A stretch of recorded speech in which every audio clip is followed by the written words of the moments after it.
नमस्कार विद्यार्थियों। राजकीय महाविद्यालय रामगंज मंडी के यूट्यूब चैनल पर आप सभी का स्वागत है। आज हम जयशंकर प्रसाद और उनकी कहानी मधुआ पढ़ेंगे। सबसे पहले हम जान लेते हैं जयशंकर प्रसाद के कृतित्व और व्यक्तित्व के बारे में। उसके बाद हम पढ़ेंगे जयशंकर प्रसाद की कहानी मधुआ और उसकी मूल संवेदना क्या है, और कहानी पर बनने वाले प्रश्न जो विश्वविद्यालय की परीक्षाओं में पूछे जाते हैं, वो महत्वपूर्ण प्रश्न भी इस वीडियो में दिए जाएंगे। और आप उन प्रश्नों का उत्तर लिखकर महाविद्यालय का जो व्हाट्सएप ग्रुप बना है उस ग्रुप पर शेयर करेंगे। सबसे पहले हम पढ़ते हैं जयशंकर प्रसाद का व्यक्तित्व और उनका कृतित्व, यानी उनका साहित्यिक परिचय क्या, उनके बारे में हम पढ़ते हैं। जयशंकर प्रसाद का जन्म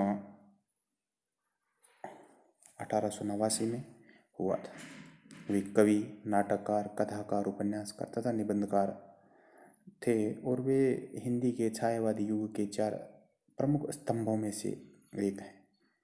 उन्होंने हिंदी काव्य में छायावाद की स्थापना की, जिसके द्वारा खड़ी बोली के काव्य में कमनीय माधुर्य की रस सीधी धारा प्रवाहित हुई और वह काव्य की सिद्ध भाषा भी बन गई। प्रसाद ने कविता, कहानी, नाटक, उपन्यास और आलोचनात्मक निबंध आदि विभिन्न विधाओं में रचना की और उनकी प्रमुख रचनाएं आंसू, झरना, लहर, कामायनी, प्रेम पथिक और उनके प्रमुख नाटकों में स्कंदगुप्त, चंद्रगुप्त, ध्रुव स्वामिनी, जन्मेजय का नागयज्ञ, राज्यश्री, अजातशत्रु, विशाख, एक घूंट, कामना, करुणालय, कल्याणी, पारिण्य, अग्निमित्र, प्रायश्चित, सज्जन और इनकी कहानी संग्रह में छाया, प्रतिध्वनि, आकाश द्वीप, आंधी, इंद्रजाल ये प्रमुख कहानी संग्रह। और उपन्यासों में उन्होंने कंकाल, तितली और इरावती उपन्यास लिखे और इरावती उनका अधूरा उपन्यास है। जयशंकर प्रसाद प्रेमचंद के समकालीन कथाकार माने जाते हैं, और किंतु यदि प्रसाद जी की प्रतिभा ने कविता, नाटक और उपन्यास, निबंध आदि विभिन्न विधाओं में अपना अप्रतिम योगदान दिया है। प्रसाद ने चरित्र प्रधान कहानियाँ लिखी, जिनमें पात्रों के व्यक्तित्व को समग्रता के साथ चित्रित भी उन्होंने किया। और प्रसाद की कहानियों में पात्रों का संसार बहुत व्यापक है तथा पात्रों के मानसिक जो द्वंद्व है उनका चित्रण करने में प्रसाद को बहुत ही महत्वपूर्ण सफलता मिली है। जयशंकर प्रसाद की अधिकतर कहानियाँ प्राय चरित्र प्रधान होती है, और चरित्र प्रधान कहानियाँ होने के बावजूद प्रसाद की कहानियों में कथ्य एवं शिल्प का अपूर्व समन्वय भी है। उनकी कहानियों का स्थापत्य बहुत गढ़ा हुआ है तथा उनमें घटनाक्रम का विकास इस ढंग से हुआ है कि कहानी पाठकों को बांध भी लेती है। उनकी कहानियों में कथानक ऐतिहासिक, सामाजिक और सांस्कृतिक है। उनकी कहानियों का जो कथानक है वह ऐतिहासिक, सामाजिक और सांस्कृतिक है।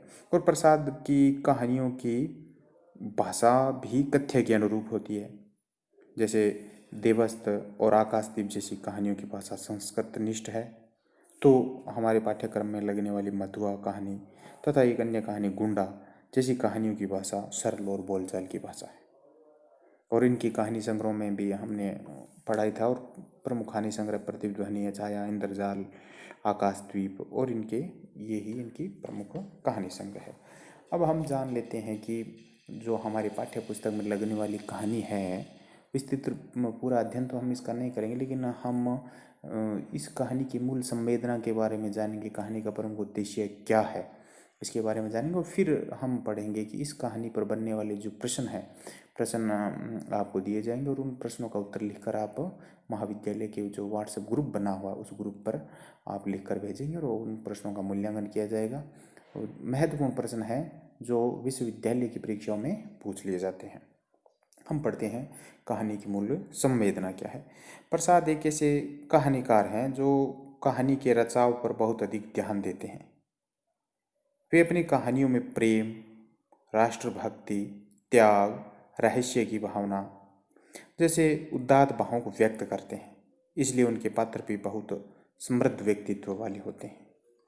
शिल्प विधान और सशक्त पात्रों के संयोजन के कारण ही प्रसाद की कहानियाँ प्रेमचंद की कहानियों से भिन्न दिखाई देती है। यानी जयशंकर प्रसाद और मुंशी प्रेमचंद की कहानियों की भिन्नता का एक कारण यह है कि शिल्प विधान और सशक्त पात्रों के संयोजन, ये दो विशेषताएं हैं जो प्रसाद की कहानियाँ प्रेमचंद की कहानियों से भिन्न हमें दिखाई देती है। और इसलिए कहानी में प्रसाद स्कूल की अवधारणा को बल मिला है, किंतु प्रसाद ने कुछ ऐसी कहानियां भी लिखी है जिनमें उनका अंदाज अपने मूल स्वभाव से भिन्न है, जैसे गुंडा, छोटा जादूगर, मधुआ आदि ऐसी कहानियां हैं इसी कोटि की है। और इन कहानियों में वे साधारण जिंदगी जी रहे पात्रों की मानसिकता का मोहक चित्रण करते हैं। यानी जयशंकर प्रसाद की कहानियां हैं, उनके पात्र प्राय हम कह सकते हैं कि समृद्ध व्यक्तित्व वाले होते हैं, प्राय कहानियों में ऐसा देखा जाता है। लेकिन उनकी जो मधुआ कहानी है, उस कहानी में जयशंकर प्रसाद ने एक साधारण जिंदगी जी रहे उस पात्र को लिया है और उसका बड़ा ही मार्मिक चित्रण उन्होंने किया है। और मधुआ कहानी भी एक ऐसे ही अभावग्रस्त व्यक्ति है, मधुआ उस व्यक्ति के मनोभावों की कहानी है। और जैसे मधुआ को क्या है कि शराब पीने की लत पड़ गई है, किंतु वह काम धाम कुछ करता नहीं है। वह एक जमींदार के पास जाता है और उसे झूठे किस्से सुना कर उसका मनोरंजन करता है, मधुआ करता है। जमींदार के यहाँ जाता है और वह उसे झूठे किस्से सुनाता है और उस जमींदार का वह मनोरंजन करता है। बदले में जमींदार उसे शराब के लिए पैसे दे देता है। किंतु मूलतः वह व्यक्ति एक सामान्य इंसान है। वह जानता है कि वह जमींदार के समक्ष झूठ बोल रहा है, उसके सामने गिड़गिड़ा रहा है और जमींदार उसे मनोरंजन की चीज समझता है। यह मानव के शोषण का एक अलग ही स्तर है। यानी जयशंकर प्रसाद ने कहानी में बताया है कि किस तरह से आम आदमी का शोषण होता है, शोषण का तरीका क्या है। किंतु वह शराबी अंदर से एक सीधा साधा आदमी है, जिसके लिए मनुष्यता की रक्षा उसकी व्यक्तिगत आवश्यकताओं से भी बड़ी है। यहाँ प्रसाद जी एक शराबी के मानवीय और एक जमींदार की असंवेदनशीलता का चित्रण है। यानी कहानी में जयशंकर प्रसाद ने मधुआ के माध्यम से एक साधारण आदमी जो शराबी भी है, लेकिन उसकी मानवीयता, जो शराबी मानवीयता को ज़्यादा महत्व देता है, उस मानवीयता का चित्रण करते हैं। और साथ ही जमींदार की असंवेदनशीलता का भी वो चित्रण करते हैं। एक बच्चे की भूख शराबी की जिंदगी बदल देती है। वह शराब छोड़कर काम करने के लिए निकल पड़ता है और मेहनत से कमाकर खाने में गौरव का अनुभव भी करने लगता है। इस प्रकार यह कहानी दो विपरीत मानसिकताओं को एक साथ रूपायित कर मानवीय संवेदना की विजय की घोषणा करती है। इस कहानी में एक तो शराबी जो वहाँ के जो जमींदार है उसका मन बहलाता है और जमींदार उसे असंवेदनशील होकर कुछ शराब के लिए पैसे दे देता है। लेकिन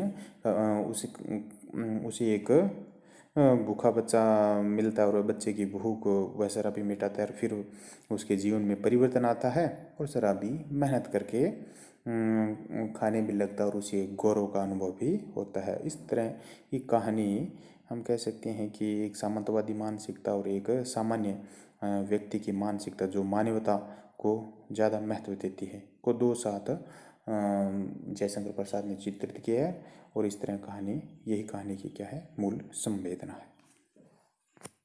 और कहानी पर बनने वाले महत्वपूर्ण प्रश्न हैं जो विश्वविद्यालय की परीक्षा में पूछ लिए जाते हैं। जयशंकर प्रसाद की मधुआ कहानी के तत्वों के आधार पर समीक्षा कीजिए, बड़ा प्रश्न है, पूछ और मधुआ ये थोड़ा सा अशुद्ध हो गया, थ की जगह ये तह पढ़ा जाए इसको। मधुआ कहानी के शराबी का चरित्र चित्रण कीजिए।